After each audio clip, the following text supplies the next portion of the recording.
pleasure to be here this morning on Halloween. Perfect time to talk about this. And thank you all for coming out.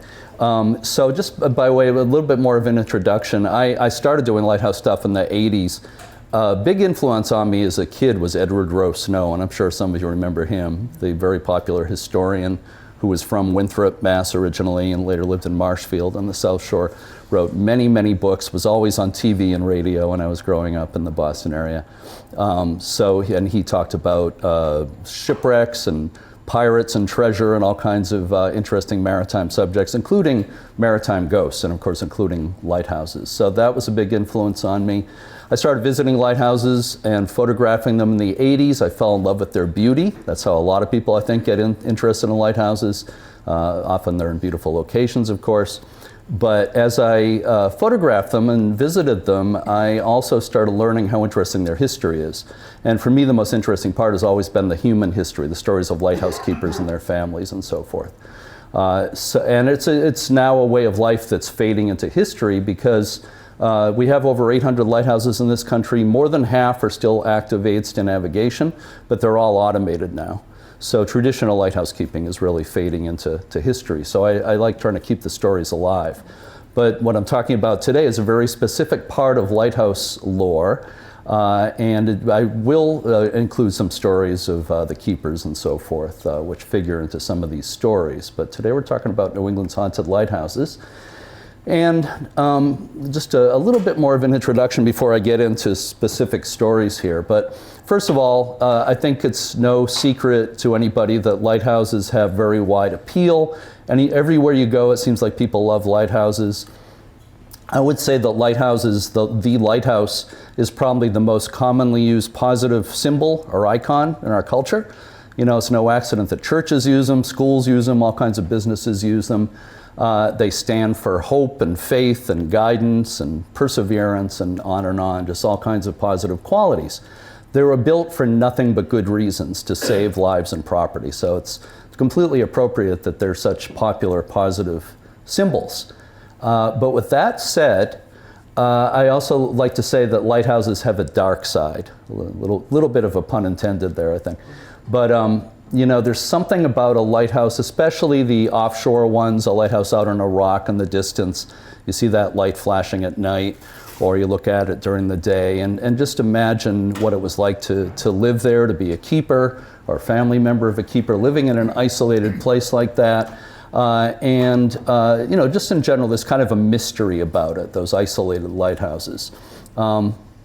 And no matter how you look at it, it was a scary existence. Whether you believe in ghost stories or not, living in a place like that all year round could be very scary, living through winter storms and so forth. It was a scary place.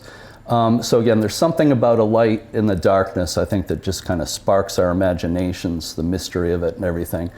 And I have no doubt that some of the stories, some of the lighthouse ghost stories that appear in books and on the internet and so forth, some of them can be chalked up to imagination. Living in a place like that, especially the remote lighthouses, you know, during winter storms and so forth, they could lend themselves to imagining things both that you see and or hear. The wind certainly can make strange noises inside a lighthouse. It gets in the cracks and so forth. Some lighthouses are made of cast iron that can kind of expand and contract and make creaking noises. There's all kinds of ways, you know, noises can be produced at these places. I've read about a family that moved to a lighthouse on the West Coast where there were a lot of sea lions, and the wife of the keeper wasn't used to that. And she woke up in the middle of the night, she thought one of her children was screaming, and she ran, and it was a sea lion making the sound. So, you know, animals, seals, sea lions, birds, can make strange noises too. So I have no doubt that some of this can be chalked up to imagination. Also, some of these stories were told to other lighthouse keepers. They might have been told to a keeper's family members, and they get passed around. And we all know how stories get changed and twisted as they get passed from person to person and down from generation to generation. So some of the stories have been exaggerated. I have absolutely no doubt about that. But with that said, I like to call myself an open-minded skeptic. I think it's good to question these things, to try to figure out other explanations for odd things. but I also I've experienced a little bit myself that I'll talk about today, some things that are hard to explain, and I've certainly got a lot of firsthand stories from people at lighthouses, and I don't think they're crazy. I really don't. So I have to be an open-minded skeptic. That's really the way I see it. The dark side of lighthouses over the years, really for centuries, has appealed to many writers and filmmakers. And here are some covers of books and comic books showing the inspiration of lighthouses in a lot of these stories. Stephen King, our most popular horror writer, wrote Storm of the Century. A lighthouse figured heavily in that. There was a TV miniseries of that as well. One of my favorites, it's not a ghost story, but The Foghorn on the upper left was a story written by Ray Bradbury, one of our great science fiction writers. And it was made into the movie The Beast from 20,000 Fathoms in the 1950s. And there's a great scene in that movie where the sea monster destroys a lighthouse with a couple of keepers in it. And it's a really well done scene. I love that. So again, they have appealed to not just horror writers, but science fiction writers and so forth, largely for the mystery of lighthouses. And it's not that well known, but Edgar Allan Poe, probably our greatest, some people might argue Stephen King, but Poe was certainly one of our greatest writers of horror fiction. When Poe died, I believe he was only 40 years old when he died, he left behind a notebook with fragmentary notes about a lighthouse keeper. He was writing a story about a lighthouse keeper at an isolated lighthouse off the coast of England in the late 1700s. It's very fragmentary, so we don't really know where Poe was going to take the story. He wrote enough so we know that the idea was that the keeper in the story wanted to be alone, so he got a job as a lighthouse keeper at an isolated place. But then weird things start to happen. He starts seeing beings of some kind, and it's not quite clear whether it's in his mind or whether it's really happening. So again, we'll never know. But an editor named Christopher Conlon enlisted the help of a lot of science fiction and horror writers. This is about close to 20 years ago. And each of them took Poe's notes and composed their own story based around Poe's notes. And it's a really interesting book. I recommend it if you can find a used copy, Poe's Lighthouse. I will mention that a couple of the chapters are kind of adult in nature, so I'll warn you if you get it. You might want to skip those chapters if you're not interested. But it's a really good read. Kind of hard to find, but I think if you go online, you can probably find a used copy of it. So I'm going to get into some specific lighthouse stories, starting with Boston Light, which is pretty local to here. And let me just say, before I started a little while ago, somebody said, I don't see Hospital Point Light up there. And I'm afraid that Hospital Point Light is not part of my presentation today. If anybody has any ghost stories related to Hospital Point Lighthouse, please tell me. I would love to hear about them. You can tell me afterwards or contact me later if you want. But it seems like if you dig deep enough, almost every lighthouse has at least one ghost story in there somewhere or something, something along those lines. But I'm going to start with Boston Light. It's the oldest light station in America, established in September 1716. The General Court of Massachusetts, the colonial government, passed the Boston Light Bill. They built a 50-foot stone lighthouse. Boston, of course, was already a very busy port by that time, a lot of maritime traffic. And the colony of Massachusetts hired the first lighthouse keeper on the continent. This was the first lighthouse on the North American continent. So they hired a man named George Worthylake. He was 43 years old. He had a farm on Lovell's Island in Boston Harbor, and he moved to the island there. It's on an island called Little Brewster Island in outer Boston Harbor. It's actually closer to the town of Hull than it is to Boston. All the shipping traffic used to pass between Boston Light and Hull for many years. Later they shifted the channel to the Broad Sound Channel to the north. But anyway, so George Worthylake, 43 years old, was hired to be the keeper, moved to the island with his wife and the two youngest of their 5 children, 2 daughters, and a family servant and 2 slaves. There was a male slave named Shadwell and a female slave named Dinah. And unfortunately, we know next to nothing about the slaves, sadly. But George Worthylake had a tough time as keeper. He tried doing extra things to make money for his family. He was paid very little. He served as a harbor pilot. He would go out in a small boat and lead ships into Boston Harbor. We got extra money for that. He tried having a flock of sheep for a while. That didn't work out so well. One day his flock of 59 sheep wandered out on a sand spit at low tide off of Little Brister Island. That always gets a groan when I say low tide. You can see what, of course, happened when the tide came in. That was the end of his flock of sheep. So his sheep had very bad luck, and so did Worthy Lake.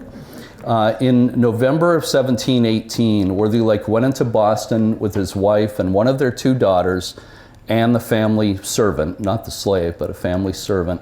Went in on a Sunday. They attended church on Sunday, stayed overnight. He picked up his pay in Boston on Monday morning. They were traveling back to Boston Light in a sloop, probably similar to the one in this drawing. They picked up a family friend at Lovell's Island, where Worthy Lake had his farm. They anchored off of Boston Light. Shadwell, the slave, paddled a canoe out to meet the landing party. There was not a storm going on from all reports. There were no big waves or anything like that. One witness said that they were seen to be eating and drinking, but not to excess on the ship.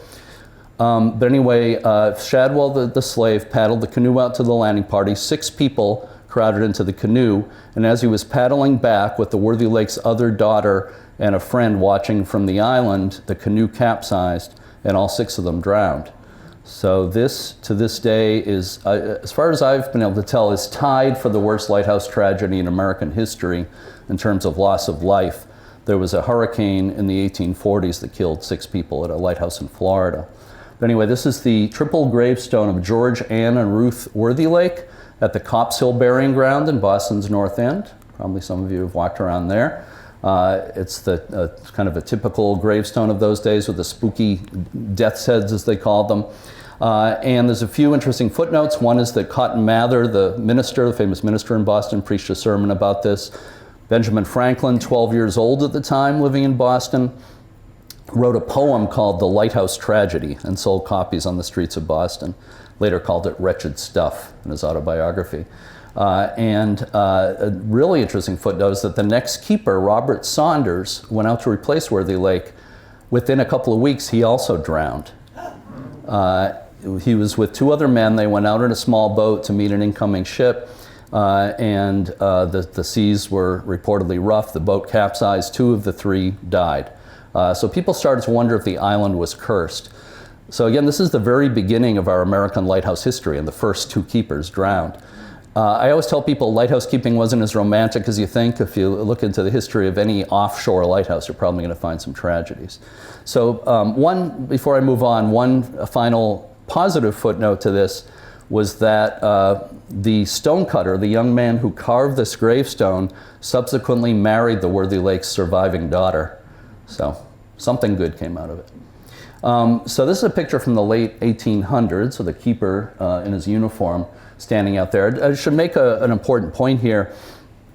The United States, the new federal government, formed a lighthouse service in 1789. Before that, the lighthouses were managed by the individual colonies. So they formed a lighthouse service under the Treasury Department in 1789. Alexander Hamilton, Secretary of the Treasury, was in charge for a while. And later was under the Commerce Department. And then the Coast Guard took over management of lighthouses in 1939. So from 1789 to 1939, lighthouse keepers were civilian employees of the federal government. And it was Coast Guard after that. So the guy in the picture there, the keeper, is wearing the old lighthouse service uniform, kind of looked like a train conductor uniform. But I want to tell you a story about somebody who lived at Boston Light in the late 1940s. Her name was Maisie Anderson, and her husband was Russell Anderson. He was a Coast Guard keeper for a couple of years there. And Maisie was the daughter, Maisie was the daughter of a lighthouse keeper in Maine, so she lived much of her life at lighthouses. And she later wrote an article for Yankee magazine about living at lighthouses. She said that when they moved to Boston Light, sometimes she would be trying to sleep at night, excuse me, sorry. She would be trying to sleep at night, and she would hear what sounded like a young girl sobbing outside, just outside the house where she was trying to sleep. And she thought that was really strange because there was no little girl on the island. And she checked and there was nobody there. She said that on some occasions, not only did she hear the sobbing, but she would hear the little girl repeating, "Shadwell, Shadwell." Oh. She had no idea what that meant. Later, Maisie was researching the history of Boston Light, excuse me, and she discovered that the slave who was paddling the canoe when it capsized, Worthy Lake's slave, was named Shadwell. And so it was her belief that she was actually hearing kind of a replay of that event in 1718. As some of you know, if you've read about this kind of thing or watched the paranormal TV shows, it's considered one form of haunting where it's almost like a tape replaying itself over and over, some event like that. So she thought she was hearing the voice of Worthy Lake's daughter crying out for Shadwell the slave.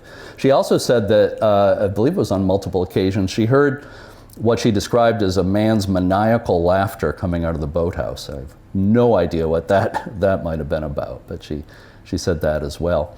So I'm going to jump to the 1980s. I lived in Winthrop for about 15 years, and I was helping to give tours at Boston Light in the late 80s through Friends of the Boston Harbor Islands. And this guy, Dennis Dever, was the Coast Guard's officer in charge for a couple of years in the late 80s, so I got to know him pretty well. I interviewed him at the top of the Lighthouse in the summer of 1989. I want to play you a quick clip of that. And I'm using this amazing little speaker here, so I hope you're going to be able to hear it okay. Let me try playing this. It's a nice environment in the evening when the wind's howling, the snow's flying, and the sea's roaring against the rocks outside your window. Just to sit there in the living room, maybe read Edgar Allan Poe book or something like that. That's what I enjoy doing. Dennis loved being a lighthouse keeper, and he loved a good storm out there. He also loved a good ghost story, and he told me a few. One of the things he told me is that sometimes he would be working in the boathouse, you see here, be working on the boat, and he had a radio on. He would have a radio on while he was working. He would have it on a rock station.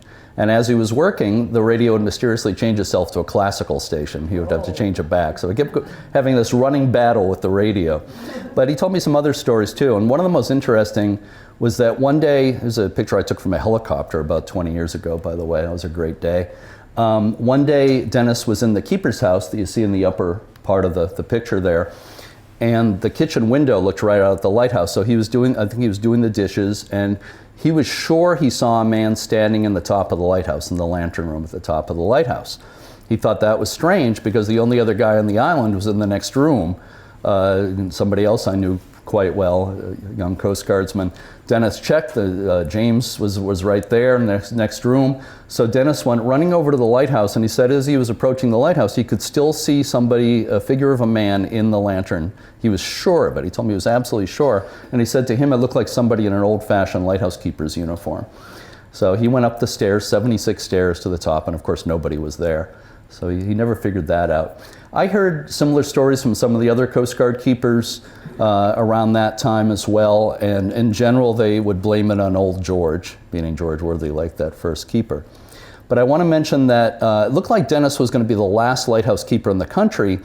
The Coast Guard had been automating the lights for some years by the late 80s, and the plan was to have Boston Light be the last lighthouse in the country to be automated and de-staffed, and that was supposed to happen in the year 1990.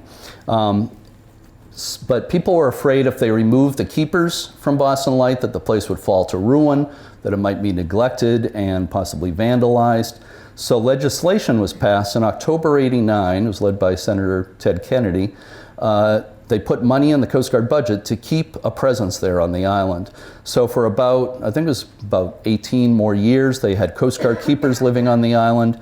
And then about 18, 19 years ago, they decided they had other things for those personnel to be doing. So they hired a civilian keeper, Sally Snowman. I see you nodding. Some of you have probably seen Sally on TV. She's been on Chronicle and other TV shows. She's kind of a celebrity. She's the first woman keeper in the history of Boston Light, and she is the only official lighthouse keeper in the United States still employed by the federal government today.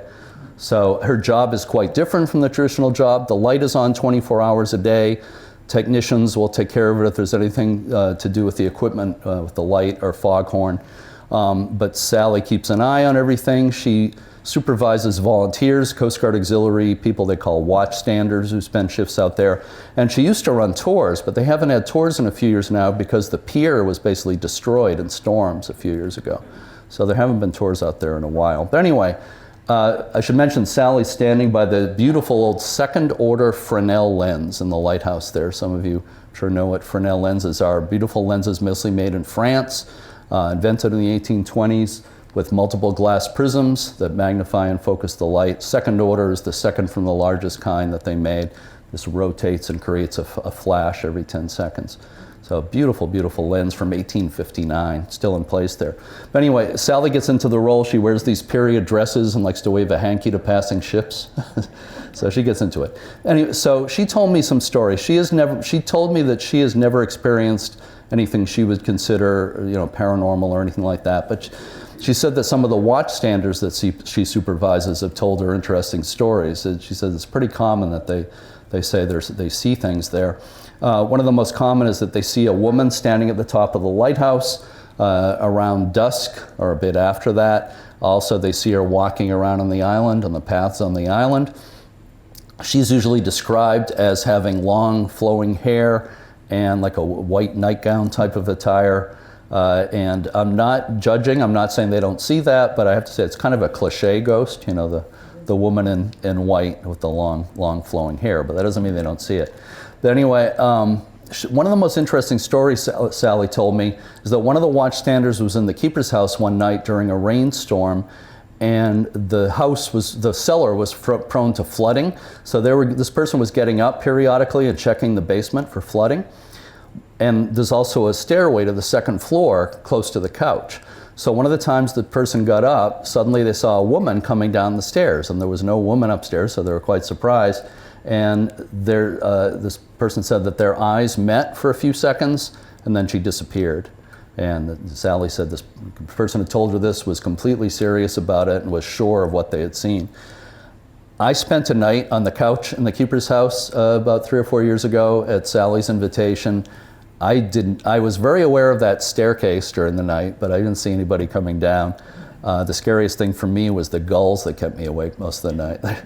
It's pretty noisy there. I was surprised they kept squawking all night.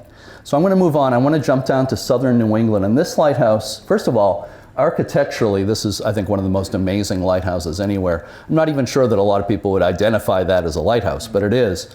It's at the mouth of the Thames, as they pronounce it down there, the Thames River, between Groton and New London, Connecticut. It was built in 1909, so it was one of the last lighthouses in the country, built by the federal government. And they say it was built in such an unusual and beautiful style to be in keeping with the beautiful homes on shore in that area, on both sides of the river. I think the people had some political clout. But anyway, it's just magnificent architecturally. It's this brick mansion with the lantern on the roof. And keepers lived there with their families for many years. It became, under the Coast Guard, it became males only, and it was one of the last ones to be automated in, I think it was 86. But here's an early postcard of it from the early 1900s. I don't know if you can see it, but it says Southwest Ledge Light, New London. They called it Southwest Ledge Light at first, but there's another Southwest Ledge Lighthouse in New Haven, Connecticut, so they started calling this New London Ledge instead. There's a really famous ghost story here. This is probably the most famous New England ghost story. And there is, people have said they've experienced all kinds of strange things there, and this one has kind of a backstory to explain the hauntings. I'm going to tell you the backstory without any guarantee that it's a true story. It's one of those stories that starts with "they say," and that's probably the most important part of it. So I'm going to tell you the story as it's usually told.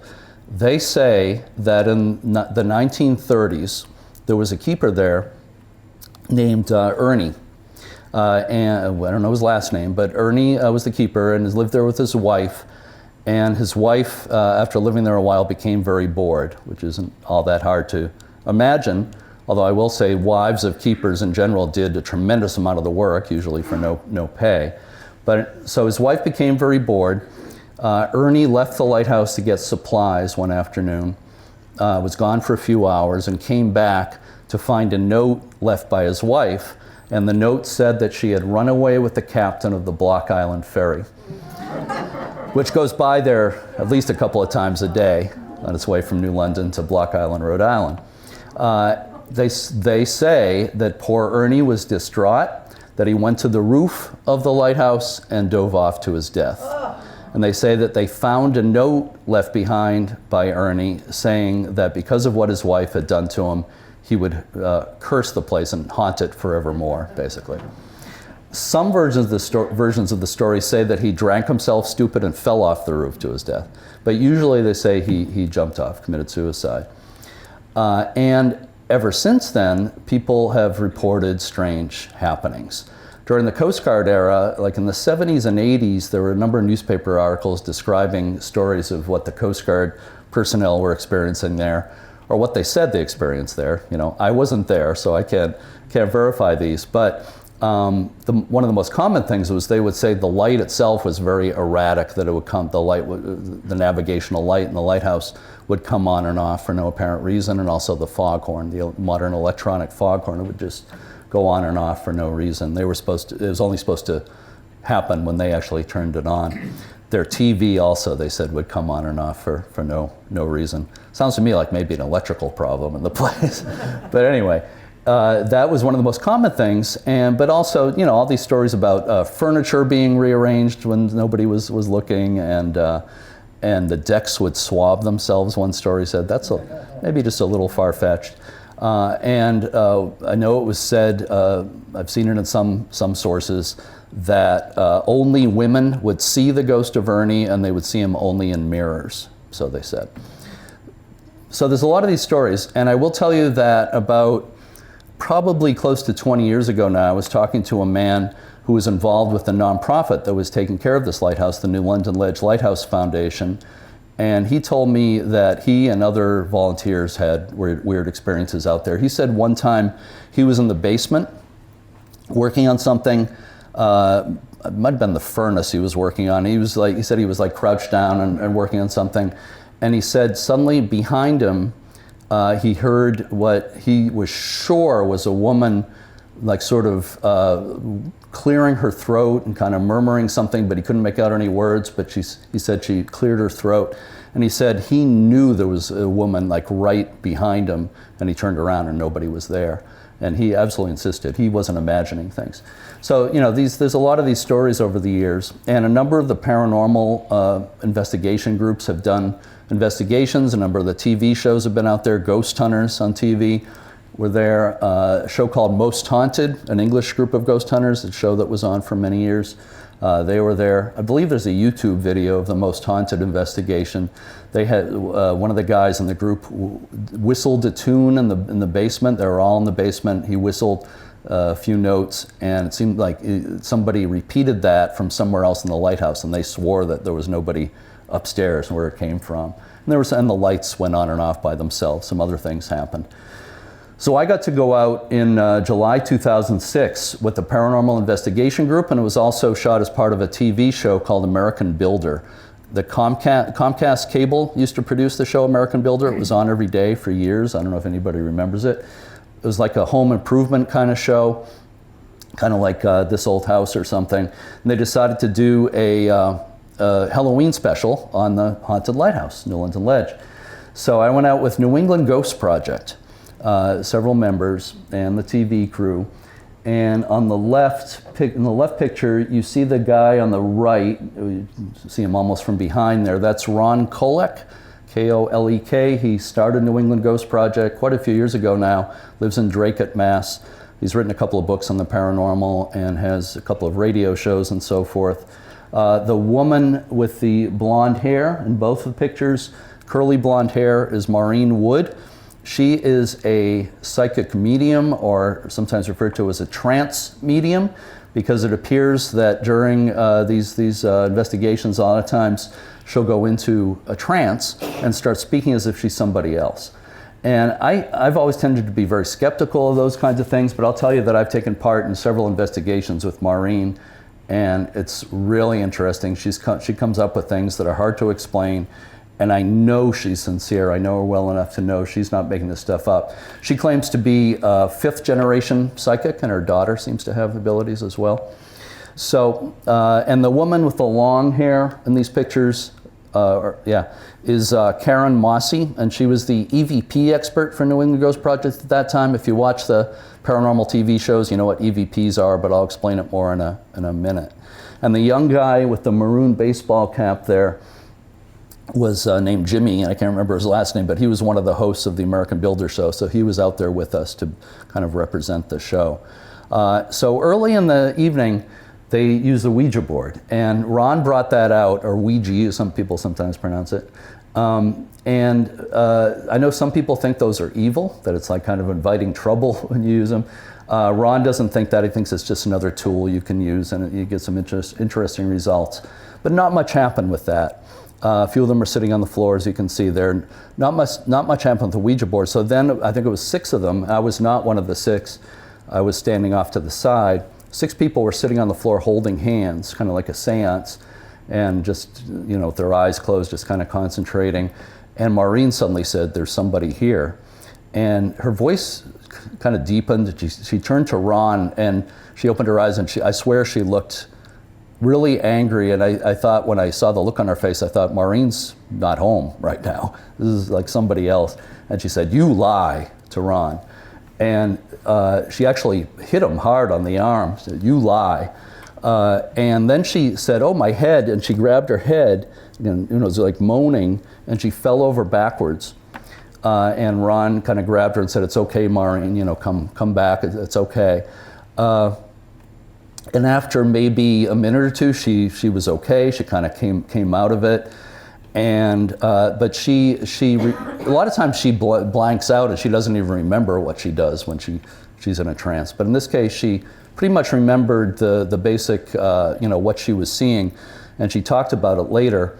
This is early in the morning. We're waiting for a boat to pick us up. I think it was around 5 a.m. We all went into different rooms and tried to sleep for a while. But there was no furniture at that time, so it was just bare wood floors. I tried to sleep in one of the rooms, and as the light was coming in, I could see spiders all over the wall. So talk about scary. That was pretty scary. So they're waiting for the boat. You can see Ron and Maureen look pretty tired here. And what Maureen said was that what she took away from the experience was that she said, this is a very angry male spirit here. She said he's not a lighthouse keeper, he was a construction worker. And he was with a crew out there, and the other workers locked him out on the roof as a prank, and he fell off the roof to his death, landed on his head. That's why she was holding her head. So it was an interesting story. Is it true? I have no way of knowing. But I will tell you, the usual story that's told is about Ernie, the lighthouse keeper. There's no record of a keeper named Ernie, no record of a keeper ever committing suicide or anything like that. So I think it was a made-up story. But Maureen's alternate story of a construction worker dying makes more sense, and it's actually more believable. She says his death was covered up, so he's angry, and also everybody thinks it was a lighthouse keeper. Everybody has the story wrong, so he's angry about that.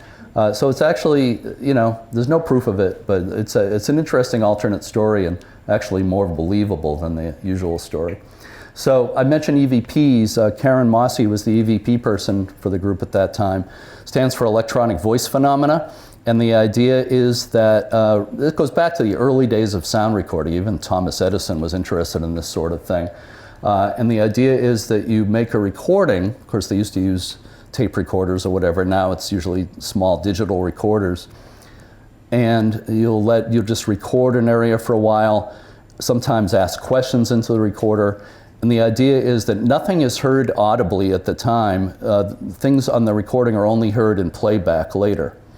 So, and I've been present with some of these have been recorded where nothing is heard and then it's played back immediately after and you hear a voice on there. So it's pretty interesting. How is it done? I have no idea. So there's a lot of theories about, these entities or whatever being able to imprint on a recording, but I don't know how that might happen. Your guess is as good as mine.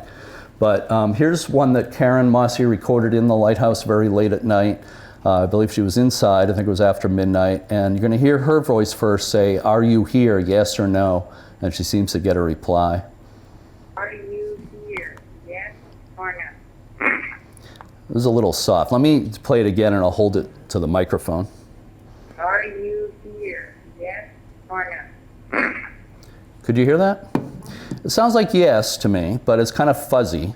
There are class A, B, C, D EVPs. That might be about a class B, but it certainly sounds like yes. This next one she recorded out on the deck at the top of the stairs. I think it was like 2 a.m. She decided to do some recording there because a previous woman investigator years before had got an interesting photograph of what looked like a cloud, sort of, she said, ectoplasm or something paranormal at the top of those stairs. So Karen was there about 2 a.m. She got this sound, and she thinks it's a voice saying, "Help me, I'm cold." Let me play it for you. Can you hear that? I think the "I'm cold" part is more clear. So, you know, there's no proof that that's what it says. That's Karen's interpretation, and it does kind of sound like that. To hear EVPs properly, you should use headphones. And they are, you know, even the best ones are somewhat usually open to interpretation. And what this might mean, I don't know. There's also stories that there was a sailboat wreck near the lighthouse in its early days and that a family all died. There's no record of that, so I don't know if it's true. But some people attribute some of these odd happenings to that as well. There's Ernie. The lighthouse is now owned by the New London Maritime Society. They actually own 3 lighthouses.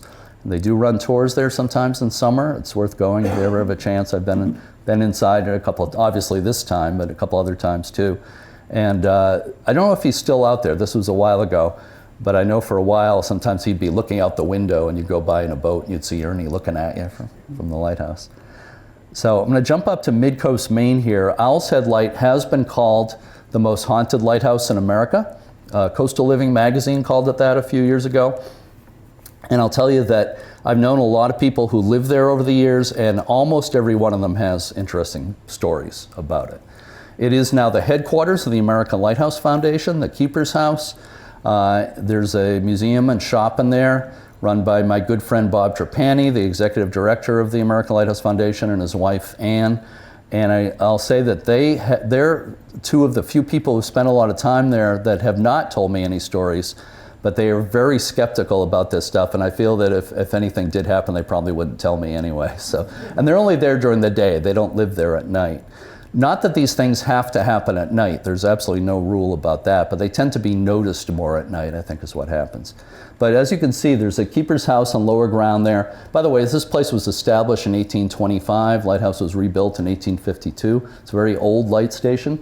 You have the keeper's house and then a walkway and a stairway going up to the lighthouse tower. It's a short brick tower, but light is 100 feet above the water at the entrance to Rockland Harbor on Penobscot Bay in Mid-Coast, Maine. Very beautiful place, and there's an old picture of it showing that walkway and stairway.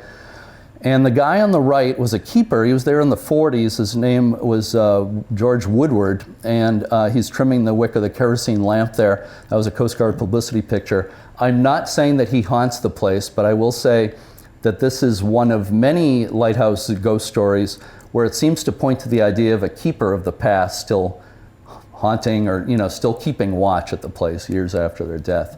So I'm just showing him as an example of a keeper there. So I first visited Owl's Head Light in 1988. And believe it or not, that's me on the far left in the picture, in the blue shirt and the tan pants, just a few hairs ago. And with me is Malcolm Rouse, who was the last Coast Guard keeper of the light. They were in the process of automating it at that time, and they finished automating it and removed him from there a short time later. So I interviewed him at the time with my VHS camcorder, and I thought we were done, but then he said, you know the place is haunted, right? And I said, no, tell me about it.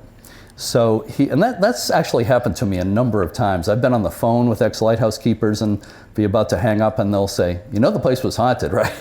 That's happened several times. But anyway, so Mac told me that he had a young son who on numerous occasions would see an old woman sitting in a chair in the kitchen, even though nobody was there, and insisted that there was somebody there.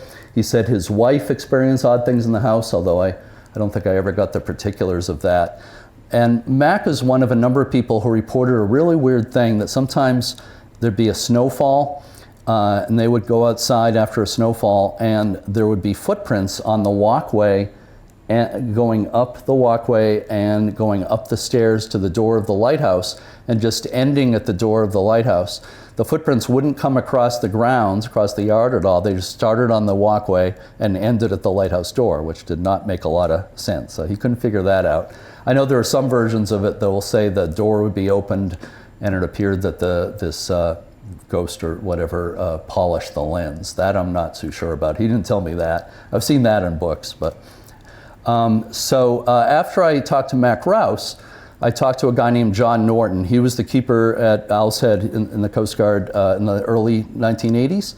And he told me that one night he was trying to sleep in the keeper's house upstairs in his bedroom. And he told me he knew he was wide awake. There's no way he was sleeping or dreaming when this happened. And he said there was the face of an old man looking at him in the room. And after a few seconds, it disappeared. And he told me, this is like a gruff Mainer. He had a gigantic beard, and he was not going to make up stories like this. He insisted that he saw this. He wasn't dreaming or anything. After him, there was a couple named German, Germann, Andy and Denise. They had a number of experiences. One of the most interesting, excuse me, was one night they had already gone to bed, but Andy realized he had to go outside and take care of something. So he told Denise, I'll be back in a few minutes. He left.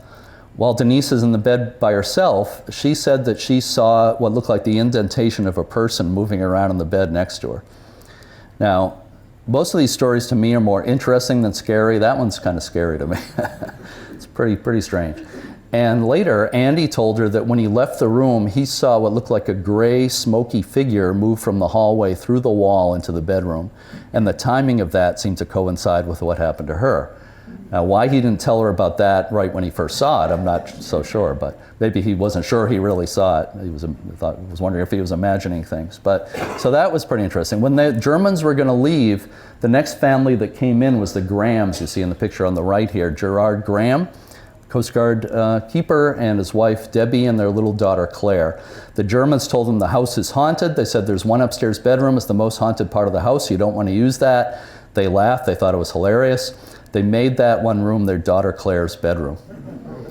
And they said that the entire time they lived there, and I think Claire still remembers it today, she had an imaginary, what they said, they described as an imaginary friend, but maybe not so imaginary. It was an old sea captain who would talk to her. One night, late at night, Debbie and Gerard were asleep in their bedroom, and 3-year-old Claire came into the room, woke them up, and said, "Fog's coming in, time to put the horn on."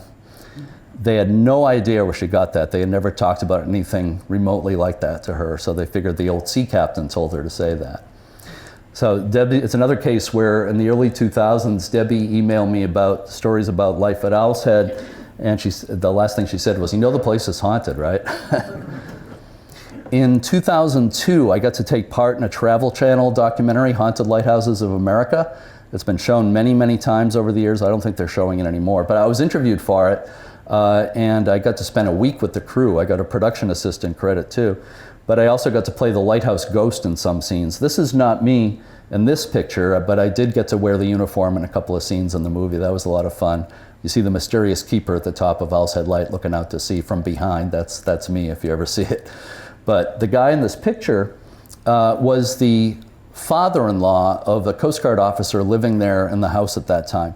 After they automated the light and removed the keeper, the Coast Guard for some years continued using the house for housing for a Coast Guard family. He was the commander of a local Coast Guard cutter, and the officer was not there the night we were filming there, but his wife was there and her father was there, and that's her father. They put the uniform on him and he kind of stood in for the lighthouse ghost in a couple of scenes. He said that one night he was trying to sleep upstairs in the house, and he said his bed started vibrating like crazy. And he said there was not a storm, nothing else was vibrating except his bed. And he laughed, he thought that was funny. I don't know if I would have thought it was so funny. But his daughter, the officer's wife, was kind of nervous about the whole thing, and she had a small child. She said that she would see what she described as swirling lights in the upstairs bedroom when there was absolutely no source of that light. and she couldn't figure that out. So she was a little nervous about the whole thing. This picture was taken by a guy named Bob D'Amato. I did a presentation at least 10 years ago now, and he was in the audience, and he emailed me the picture afterwards. He's from Connecticut. I later had dinner with him. I know that he's sincere. I know that he didn't Photoshop this picture or anything. He was quite surprised that he got what he got. And you probably can't see it very well here, but I'm going to zoom in on it in a minute. The interesting part of the picture is to the right of the flagpole in front of the fence there. So this is standing by the lighthouse. He had the camera on a tripod. He's looking out into Penobscot Bay. You've got the oil house where the keeper used to store kerosene, the little brick building there. Got the flag, and you can see it was a long exposure of several seconds. You can see the flag blurred in the picture. But again, the interesting part is just to the right of the flagpole. I don't know if you can see it there, but let me show you what it looks like if you zoom in right here. So Bob D'Amato said that he had a friend with him, but the friend was behind him when he took the picture. There was nobody else there. And when he looked at his pictures after he got home, he couldn't believe what he got here. And again, I am absolutely sure he's sincere about it, that he didn't fake this. The interesting thing is that if it was a long exposure, so if, he said there was absolutely nobody there but his friend who was behind him, but if there was somebody there, if you take an exposure for a few seconds, the edges of it are going to be kind of blurred. The edges of this, what looked like a figure standing there, are actually pretty sharp, but you can see right through it, which is really strange. It looks like a man, although sometimes I thought, could it be a woman? But it looks like pants. If it's something from a long time ago, it's probably a man. But I don't have any explanation for it. All I can say is it's a really interesting picture, and that's about all. That's about as far as I can go. So your interpretation is as good as mine, certainly. So moving down the coast to Seguin Light, this is a very beautiful light station at the mouth of the Kennebec River. Maybe some of you have been to Popham Beach near there. You can look out from the beach and you can see this lighthouse in the distance. It's one of the highest lights in New England. The light is about 200 feet above the water. Here's a picture so you can see how high it is.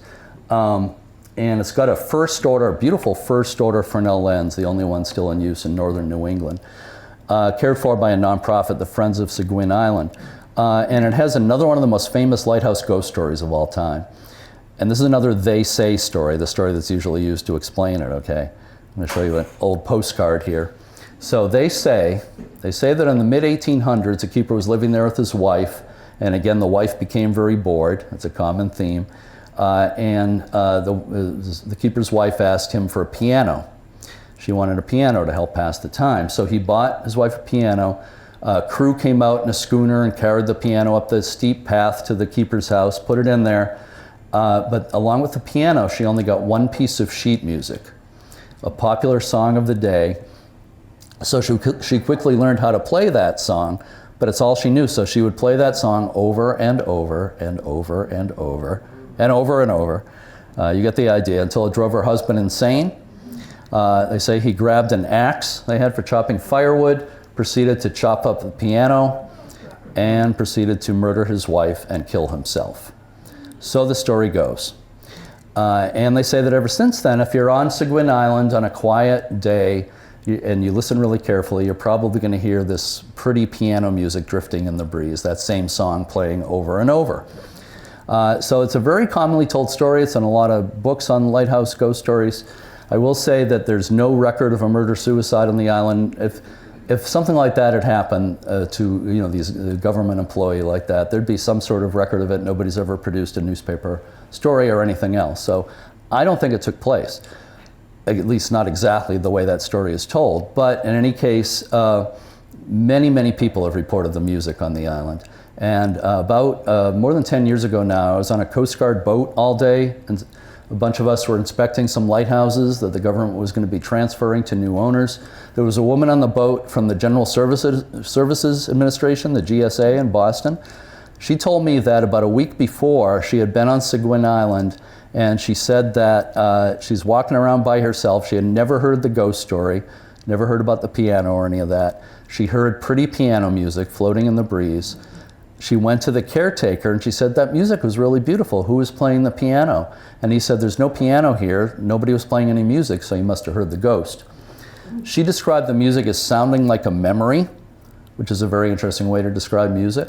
And she was absolutely sure that she heard it. It wasn't that she thought she may have heard it. She told me she heard piano music. People say, lobstermen passing by in their boats will hear it and so forth. So it's a very common story. There's other stories about people hearing a man coughing inside the lighthouse tower when nobody is there, hearing footsteps going up and down the stairs and so forth. So there's other stories as well, but the piano story is the one you usually hear. Again, there's no record of it, but some people say that it did actually happen on a nearby island, Pond Island, where there's also a lighthouse. I've read that there was a lot of local people said it actually happened on Pond Island. And maybe the story somehow got transferred to Seguin, although I don't know why you would hear the piano music on Seguin. But my feeling is there may be a grain of truth in there somewhere, but certainly people have heard the music out there. So I'm moving down the coast here just got a couple more lighthouses to tell you about. Goat Island Light is in Kennebunkport. And by the way, there's no shortage of these stories, so I could go on all day if you let me, but I'm just going to talk about a couple more. Goat Island Light is in Kennebunkport, actually in the Cape Porpoise village, which is part of Kennebunkport. It's another really old light station going back to the 1830s at the entrance to Cape Porpoise Harbor. Maybe some of you have been there. You drive to the end of the road, the Cape Pier Chowder House is there. You can look out and see the lighthouse. Beautiful little harbor with lobster boats. You see the keeper's house, short brick tower attached to the house, the keeper's house attached by a short covered walkway to the short brick lighthouse there. Here's an early postcard of it from the early 1900s. So this lighthouse today, this light station, along with a lot of the other islands and land around there, is owned by the Kennebunkport Conservation Trust. And they take great care of it. They conserve a lot of the land around there. They do a great job as the manager of the lighthouse. The guy on the upper left is Scott Dombrowski. I've known him for more than 25 years. He is the chief caretaker for Goat Island. Back in the 90s, he and his wife and two young sons, they're not that young anymore, and they're about 6'5", but they lived on the island in the summers, and they were from Marblehead, Mass. Scott was from Marblehead, Mass, moved up to Kennebunkport, and around the same time, his childhood friend, Dick Curtis, the guy on the right, also moved from Marblehead to Kennebunkport. So Scott became the summer caretaker for the lighthouse. Dick became the winter caretaker. And Dick was a single guy, lived with a couple of dogs, and was also a lobsterman, really well-known, well-liked guy in the area. Memorial Day weekend, May of 2002, Dick was on shore at Cape Porpoise Harbor there talking to people, and he said he was going to go out for a boat ride. He lived with two dogs on the island. He had his two dogs with him, and I think he had a third dog, somebody else's dog as well. He said they were going to go out for a ride around the island at sunset. He left, and by the next morning, people realized he had never come back. So they sent a search party out. This was on the news that they were looking for him. Eventually, they found his boat overturned on the far side of the island, the ocean side, which tends to be very rough. They eventually found his body. He drowned. Nobody knows exactly what happened, but a lot of people thought his dogs probably got in trouble in the water, and he was trying to save them, and was wearing heavy clothes, and the water was cold, etc., and he didn't make it. Big news at the time. They had a big memorial service for him, attended by many, many people. Again, very popular guy. He was 52 years old. And not long after that, I was on the island with Scott. We were standing at the top of the lighthouse, and Scott said to me, you know, Dick and I used to joke that after we die, we'll haunt this place. And to this day, Scott feels really strongly that his friend Dick's presence is there. And to me, this is one of the most interesting of these stories because it's based on something that happened more recently that we know is a true story. And, you know, Scott and other people have experienced a lot of things out there. I'll tell you probably the most interesting story that Scott has told me. This was in the early 2000s, and so I'm sure a lot of you know that the Bush family has their estate at Walker's Point in Kennebunkport.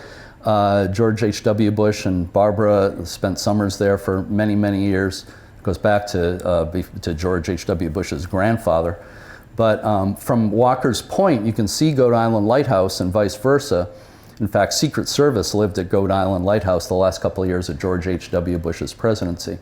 But in the early 2000s, when George W. Bush was president, there was going to be a meeting at Walker's Point between George W. Bush and Vladimir Putin from Russia. I'm sure we're not going to see that again. But so Putin actually came over. Scott knew this was happening, and he said that Dick, his friend, Dick Curtis, loved flags. So partly in Dick's memory, in his honor, Scott decided to fly a Russian flag next to the American flag as a way of telling people we need to work together with the Russians.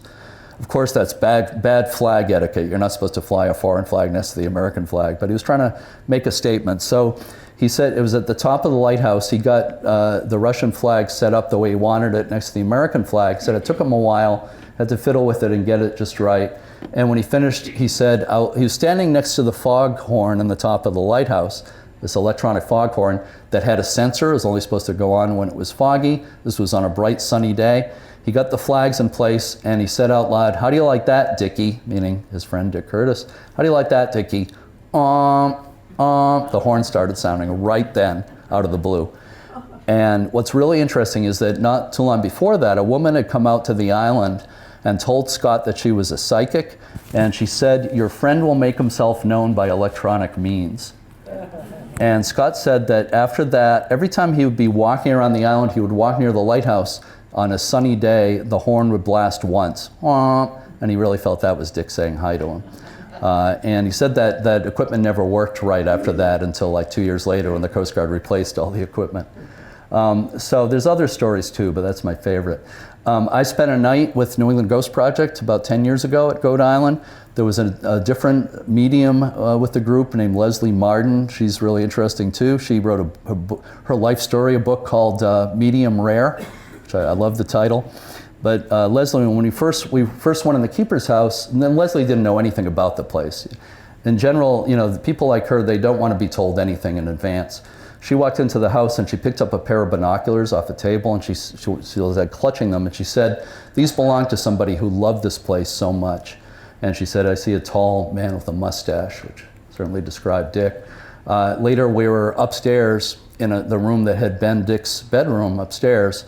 And again, nobody had said his name, nobody had talked about his death or anything. And she turned to Scott and she said, "Oh, we're talking about your friend Dickie here, aren't we?" And that was like out of the blue, and nobody called him Dickie except Scott, so it was really interesting. And Leslie said he's still very much here because he loves this place. So his presence is here. And I like to think that's the case. So the last lighthouse I want to tell you about is my home base. I live in Portsmouth, New Hampshire. Excuse me. The lighthouse is actually in Newcastle, a little town next to Portsmouth. It's only like 1 square mile attached by a couple of bridges to Portsmouth. And it's a very historic light station, goes back to 1771. It was the first lighthouse established north of Boston in the colonies, but it's been rebuilt twice. This cast iron tower you see here was built in 1878. It's on a Coast Guard station, Portsmouth Harbor. It's also on the station is Fort Constitution. You see the granite wall there, that's part of the Civil War era wall of Fort Constitution. There are inner walls from 1808. Tremendous history at this place. I could go on all day about all the history of the fort and the lighthouse. But in this picture on the other side of the fort wall, you see the keeper's house where the keepers used to live. That's been used in more recent years for offices for the Coast Guard. They also have a much larger building on the station. So I've been involved with this for more than 20 years now. I want to tell you about Joshua Card, who was the longest serving keeper back in the lighthouse service days. He was keeper from 1874 to 1909, 35 years. He was a local guy from Newcastle, went to sea on a fishing boat when he was 12 years old, traveled all over the place as a fisherman, came back and worked at the Portsmouth Naval Shipyard for a while, became a lighthouse keeper in his 40s, first at Boone Island Light, which is like 8 miles off of southern Maine, which if I think I'm going to do a part 2 to this talk, by the way. Boone Island's going to be in that. There's some stories there. But he was at Boone Island for a few years. Once the island was underwater in a storm and they had to go up in the lighthouse tower for safety. I think that's when his wife decided they were going to move. So he took the job at Portsmouth Harbor in 1874, his hometown lighthouse. He was extremely well liked and respected in the area. People would visit there in the summer, and he loved to show people around. They say he knew all the history of the area and the history of the lighthouse. loved showing people his light station, and the Lighthouse Service thought of him as one of the best keepers in the country. In this picture, he's wearing the Lighthouse Service uniform, had the letter K on the lapels. You can kind of see there's something on the lapels there. Letter K indicated that he was the principal keeper of that station. But they say if he was showing people around and they asked him, what does that K stand for? He would say, why, Captain, of course. So I think he was a wise guy. I think he knew how to spell, but I think he liked being called Captain. It was a sign of respect. Lighthouse keepers were often called Captain. He would have been known as Captain Card.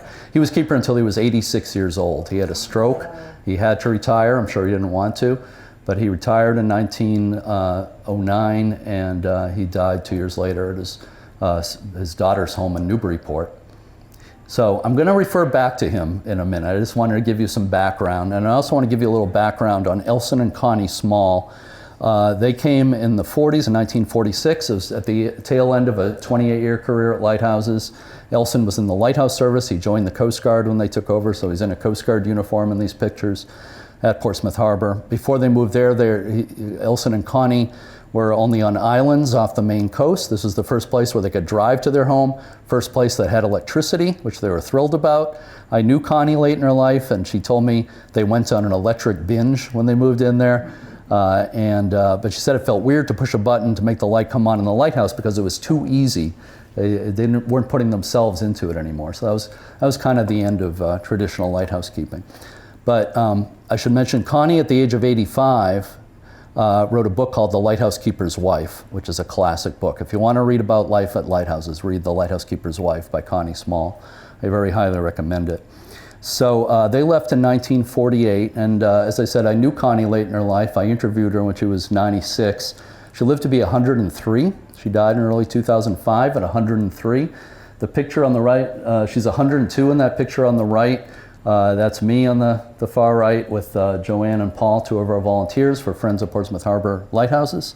We gave her a certificate, called her our guiding light, called her our honorary chairperson. So she was so happy to know that people were taking care of lighthouses. Just a wonderful person. So I started Friends of Portsmouth Harbor Lighthouse as a chapter of the American Lighthouse Foundation.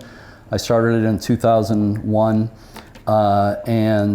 We started having open houses and so forth. But again, it's on an active Coast Guard station.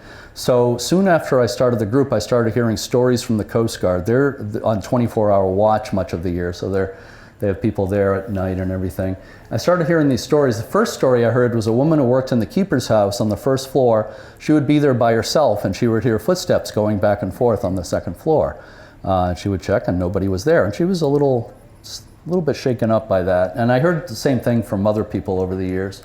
I also heard stories from Coast Guard who'd be on watch during the night, that they would see a woman walking along the wall around the perimeter of the station. They would go out and check and nobody would be there. Sometimes they would see her only on their monitors in the lookout tower and not see her, actually go out, they wouldn't see her.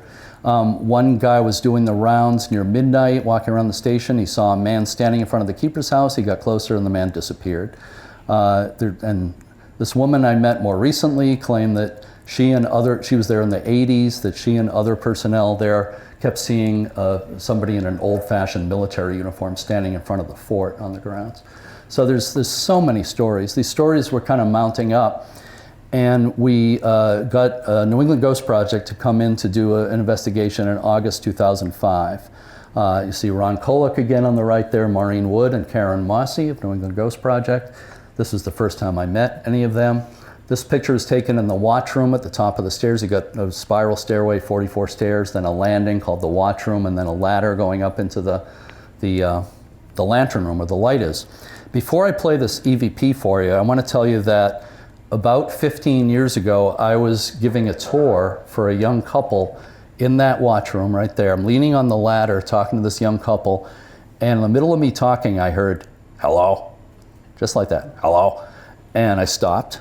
And to me, it sounded like somebody was at the top of the stairs, a few feet to my right, but there was a wall blocking that area from me. So I looked, and there was nobody there. I said to the couple, "Did you hear something?" The guy said, "Yeah, I heard a man say hello." His wife didn't hear anything. We looked down the stairs, we looked outside. There was nobody in sight anywhere near the lighthouse. Around that same time, one of our volunteers was up painting in the lantern room by himself one day. He was listening to music while he was painting, had headphones on, thought he heard something strange, so he took the headphones off, and he heard, "What are you doing?" So he looked around, nobody around, and he decided it was time to pack up the paint, go home at that point. My wife was there one time taking Christmas decorations down right where they are at that port. There were lights around, we had a Christmas event. There were like lights and decorations around the porthole window you see there. She's taking stuff down, so she's facing that, and she said she heard what sounded like a man right behind her, like right in her ear, and she couldn't make out any words or anything. She said it was like, "Arr!" Like they almost like barked at her or something. And she said she like thinking somebody was right there. She spun around and said, "May I help you?" And there was nobody there. And again, she looked all around. There was no sign of anybody. People have heard footsteps on the stairs quite a few times. We've had incidents where the trap door up into the lantern seemed to move and make a lot of noise by itself, and nobody was touching it. We've had sightings of a man in an old-fashioned keeper's uniform with a white beard out in front of the lighthouse during the day. That's happened a few times.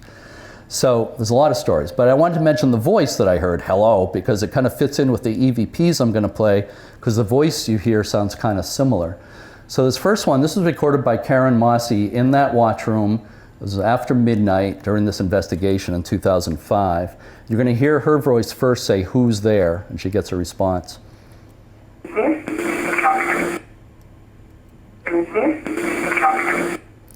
She feels it's saying captain. To me, it sounds kind of quick, like the captain, kind of like that, the captain.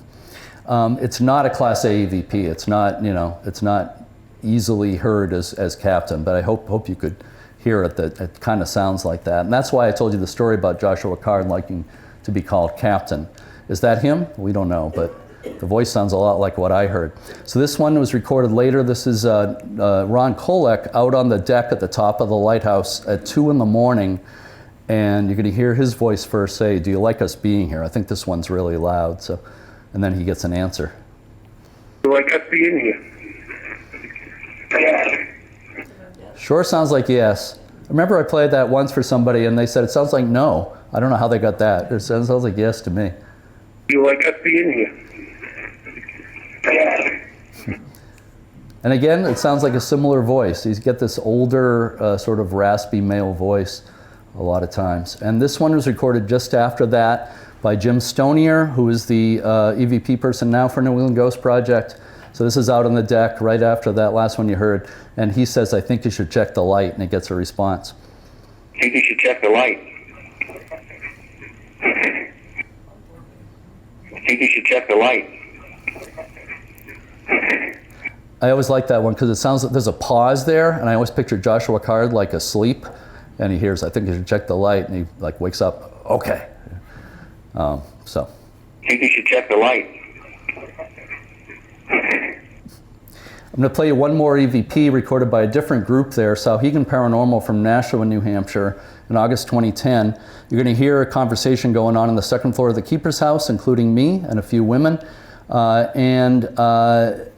One of the women says she heard something weird. We're trying to figure out what it was. You're going to hear me say something about "I scratched my head." Is that what you heard? Right about then, you hear a weird high-pitched voice that sounds like "Mary, Mary." So let me play it. What was that noise? I heard it. My camera is closing. No, it didn't come from your camera. I scratched my head. Didn't hear it. No, that's right. It's more like a high pitch. Did you hear it make a high pitched noise when it shuts? Here, I'll shut it for you. Could you hear that? People say it sounds like a cat. It's definitely not. Nothing was heard audibly at the time. It was only heard when it was played back. And it really sounds like "Mary, Mary" when you listen closely. There's theories about that. There was a keeper after Joshua Card named Henry Cuskley who was there 26 years. He was married to the daughter of a previous keeper. Previous keeper was Leandra White. Leandra White and his wife both died in the keeper's house while Henry Cuskley was keeper, living with his wife, Leandra White's daughter, if you follow all that. But one theory is that voice is the wife of Leandra White who died in the house, that she's calling out to Mary, her daughter. But Mary's a common name, so who knows? I just want to say a little bit about Fort Constitution. There's a lot of stories there too. Very historic fort. Has actually been a fort there since the 1630s. The walls you see here, part of the 1808 fort. There was never a battle or anyone was killed in the site, but there was an explosion, an accidental explosion on the 4th of July in 1809 that killed 10 people. 8 people instantly died, 2 more died from their wounds, a lot of people wounded. Some soldiers, during a 4th of July celebration, a couple of the soldiers put some gunpowder out on the grounds to dry in the sun, and somehow it ignited, and there was this huge explosion. And the commander's house was badly damaged, etc. These pictures, a lot of people attribute weird happenings in the fort to that explosion. These pictures were taken about 11 o'clock at night during our first ever nighttime event we had there. This was about 15 years ago. And a woman named Veronica Pollock took these pictures with a little point and shoot digital camera. I'm standing right next to her, right near her when she took the pictures, and she said, "Look what I got here." And so, you know, she didn't have time to go home and Photoshop this or something. It happened right, I saw it happen as it happened, basically. And she couldn't understand what she got here, and I don't have an explanation. It looks like sort of a green light or mist flying through the main entryway to the fort there. You're looking, and you got those weird squiggly lines of light on the left also. This is looking out onto the Coast Guard station. It was late at night, nothing was going on, nobody was walking around, there were no cars moving, nothing, absolutely nothing moving or happening out on the Coast Guard station when these pictures were taken. The picture on the right, some people have pointed out that the light seems to be coming from or leading to the fog bell, the old fog bell from the lighthouse that's on display on the station. It's just around the corner outside the entry to the fort there. So that's an interesting theory that it has something to do with the fog bell. So Sauhegan Paranormal came a second time in August 2011. This is out in the middle of the fort. I guess it might be called the parade ground, out in the center of the fort, the grounds of the fort. And this woman in the middle said, "I feel something on the back of my neck." And the second she said that, somebody snapped this picture. And this is what they got, this ball of light or whatever you want to call it, this weird shape, with looks like something coming out of it touching the back of her neck there. And so again, this was taken seconds after, she said something had touched the back of her neck. I gave this presentation a while back, and there was a guy in the audience who was from England, who's written books on the paranormal. He said, "Let me look at that." And he got up and he looked really closely at that. And he said, "That's a moth." He said a moth flew in front of the camera lens and caused that image. His idea was the moth is much closer to the lens than the people are. My reaction to what he said was, well, yeah, maybe, I guess. But if this picture was taken seconds after this woman said, "Something's touching the back of my neck," if a moth flew in front of the camera to cause this image, what are the chances of that happening right at that moment? No matter how you look at this, it's really interesting. Whether it's a moth or something paranormal, it's super interesting as far as I'm concerned. And it's been very common. A lot of people have said they felt something touching the back of their neck in that fort. So I got one final story to tell you about Connie Small. I mentioned Elson and Connie Small. He was the last keeper at Portsmouth Harbor Light. They left there in 1948. He died in 1960, and as I mentioned, Connie Small died at 103 in February of 2005. 6 months later, New England Ghost Project did that first ever investigation there in August '05. About 12:30 a.m., we're up on the second floor of the keeper's house, and Maureen Wood, the psychic medium, started saying, "Oh, there's somebody here." I remember there was something going on. She said it's very weak, and then she said, "Oh, there's something stronger. There's a woman." And then Maureen seemed to go into a trance the way she does, and she started speaking as if she was somebody else. And she said, in like an old woman's kind of halting voice, "I want to thank someone. I want to thank someone." And I was standing maybe 10 feet from her. There were a bunch of people crowded in a small area. Ron Kolek was right next to her, and he said, "Oh, is it me you want to thank?" And she said, "No." And he said, "Okay, be that way. Is it Jeremy?" And she said, "Yes." And she said, I want to thank you for the gift." And so like I said, I'm about maybe 10 feet away from her, and I'm thinking, it actually sounds like Connie. But again, you know, Maureen didn't know anything about any of us, anything about Connie before that night. But the skeptical part of me is thinking, no, this is Maureen talking, it's not Connie. But she didn't say much more. She repeated, I want to thank you. I want to thank you for the gift. And then after a couple of minutes, she did what she often does in these situations. She collapsed, like boom, just fell on the floor like a ton of bricks. Ron's theory about that is that there's a moment where the spirit leaves Maureen, and Maureen is not quite in charge yet, so there's like nobody running the show. And I've seen it happen a number of times where she borderline hurts herself just falling like that. It's kind of scary sometimes, but she was okay. They helped her downstairs. I stayed upstairs by myself for a few more minutes, and then a few minutes later, a woman who was one of our volunteers came upstairs, Roxy Zwicker. Some of you may have heard of her. She's actually written books on the paranormal herself, but she was one of our volunteers at the time. And she was kind of shaken up, and she said to me, "You won't believe what Maureen just said to me." Roxy said that Maureen said to her, "Connie wants to thank you for the big pink flowers." Now, at Connie's funeral 6 months earlier, there was an open casket in the front of the church. I was there, Roxy and her husband were there. I was one of the last ones to leave the church, but Roxy and her husband were the last ones to leave. Roxy had a bouquet of pink tulips. The minister said to her, "If you want to put those in the casket, go ahead and do that." She did. Nobody else knew that but Roxy and her husband and the minister. 6 months later, Maureen Wood, who had never heard of Connie or met any of us before that night, out of the blue said to Roxy, "Connie wants to thank you for the big pink flowers." Thought that was pretty interesting. A little bit later, Maureen said to me and Roxy together, "Connie wants to thank you for being at her funeral."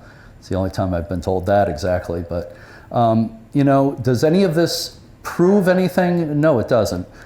But I kind of left that night feeling more open-minded about all this. It's a little hard to deny all this, really. So it's pretty interesting. So I just want to mention I do a podcast for the U.S. Lighthouse Society, which of course is like a radio show you can listen to when you feel like it. If you go to news.uslhs.org, you can listen to it. Or if you have a podcast app on your phone, just search for Lighthearted, 2 words, meaning people have lighthouses in their hearts. I have done some shows in the paranormal. One of the recent ones was a woman who wrote a book about haunted lighthouses in New Jersey. I've had Ron Kolek on the show talking about the investigations we've done together and so forth. But it's all kinds of subjects related to lighthouses, and I have so much fun doing it. I've done over 200 episodes in almost 4 years now. So, and here's some sources. So I'll stop there, and I thank you very much for your attention today. And I'd be more than happy to take any questions if anybody has any questions. Yes? Do you have any stories about twin lights at Thatcher Island? That's a really good question. I've been asked that before, and I wish I did. You would think that there would be stories there. Paul St. Germain, the longtime president of the group there, the Thatcher Island Association, is a good friend. I've asked him about it. He's heard of no stories, surprisingly, because that station goes back to 1771. So many people have lived there. They had as many as 5 keepers and families living on Thatcher Island at one time. So you would think with all that human history there'd be some stories, but I'm sorry. Maybe I should make one up for the next time somebody asks. But I haven't heard anything. I can tell you the gulls there are also very loud at night. Yes. You've spent a night there? As a caretaker or back when they had overnight stays for the public? Yeah. Camping. Oh, camping. Okay. Yeah, that's right. There's a campground. I'll tell you, I was dive bombed by a black-backed gull there. I don't want to go into details about that, but it was not pretty. I got too close to its nest, I think. So that was a haunting of a different kind. Anybody else? Yes. Well, Fort Constitution was originally called Fort William and Mary. Yes. The last time I tried to do a tour there, which was a year ago, the Coast Guard guys had the whole place all locked up, and they came out and said they weren't doing tours because of COVID. But I was there, and I climbed up to the top about 5 years ago. I was probably there. I was most likely there. I've been there for most of the tours. I don't know if everybody could hear her. She was saying how, first of all, you're absolutely right, of course, it was called Fort Constitution from 1808 on when they rebuilt the fort, but for a long time before that it was Fort William and Mary. It was originally just called the Castle in the really early days, but for a long time it was Fort William and Mary under the British. Tremendous history there. But yeah, the Coast Guard station has been completely closed for more than 3 years now, not just because of COVID, because the fort is falling apart. And I was there when a woman was nearly killed by falling debris off the fort on her head and her leg. She was, you know, we thought she was dead at the time, but she lived. There's still an ongoing lawsuit related to that. But because of that, it's been closed. The fort is owned by the state of New Hampshire. They're supposedly going to do repairs by next year and reopen the place, but we'll see what happens. But that's the main reason why it was closed. Yeah. Have you heard anything about Misery Island, which is around here? Well, you mean Baker's Island? Baker's Island Lighthouse is considered part of the Misery Islands. Yeah, that's the only lighthouse in that area. Baker's Island Lighthouse is officially part of Salem, and yes, there are stories about that place. The Coast Guard keepers and families said that it was quite haunted. I can't really give you any specific stories, although I think it was there where I heard a story about a keeper's wife reaching into a closet just for some clothes and feeling for sure that there was a person there. Like she put her hand on like a person was standing in the closet, and she looked and nobody was there. So that was a good one. But I remember a paranormal group went out to investigate Baker's Island and then found out there was no electricity at the light station and they couldn't do their investigation. I remember hearing about that. Yeah. Well, Essex Heritage. They own it now. Yeah. They own it, and you can apply to be the lightkeeper there. Yeah, that's right. That's a new thing. Yeah. So the lightkeepers are like stay like every summer, but they can renew at the end of the summer, and they can bring their whole family there. And everything. Yeah. Thatcher Island does a similar thing. A lot of these organizations, they might call them keepers. I'm more of a purist. A keeper to me was somebody hired by the government to actually run the light. The lights are automated now, of course. I would call them caretakers, but they're often referred to as keepers. They do have a great program there. Essex Heritage has done such a great job at that place. I've actually narrated a number of special events for them where the boat will go out and go to the other lighthouses in the area, including Hospital Point here in Beverly, and then land at Baker's Island for a tour. So during summer, you can take a boat out to Baker's Island and tour that lighthouse. Same with Thatcher Island. There's a boat going out from Rockport to Thatcher Island a couple of days a week in summer. I'd recommend either or both of those places very, very highly. It's a nice kayak trip. Uh-huh, yeah. Anybody who kayaks, that's a great destination as well. Yeah, back there. Do I understand that you said all the lighthouses are not manned now, they're automatic?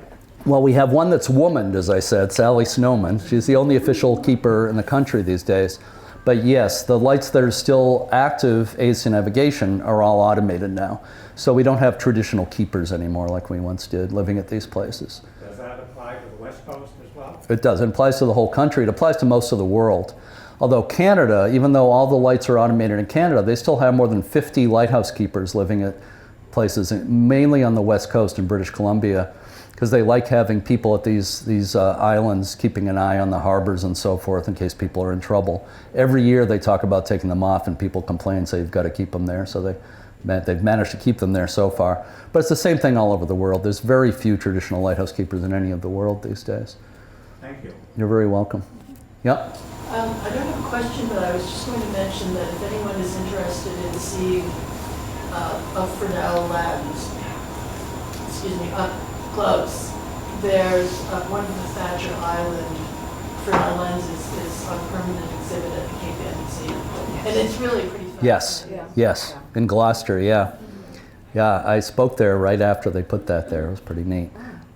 It's like 9 feet tall. Closer to where I live, up in Kittery, Maine, there's another very similar second order lens from Boone Island Lighthouse on display. It's another place you can see one of those. Cape Ann Museum also has a smaller one from Eastern Point Lighthouse. It's a weird, unusual lens. It's like square with the prisms on each side. The Maine Lighthouse Museum in Rockland, Maine has the country's largest collection of Fresnel lighthouse lenses. So if you're ever up in Mid-Coast, Maine, go to the Maine Lighthouse Museum. It's amazing.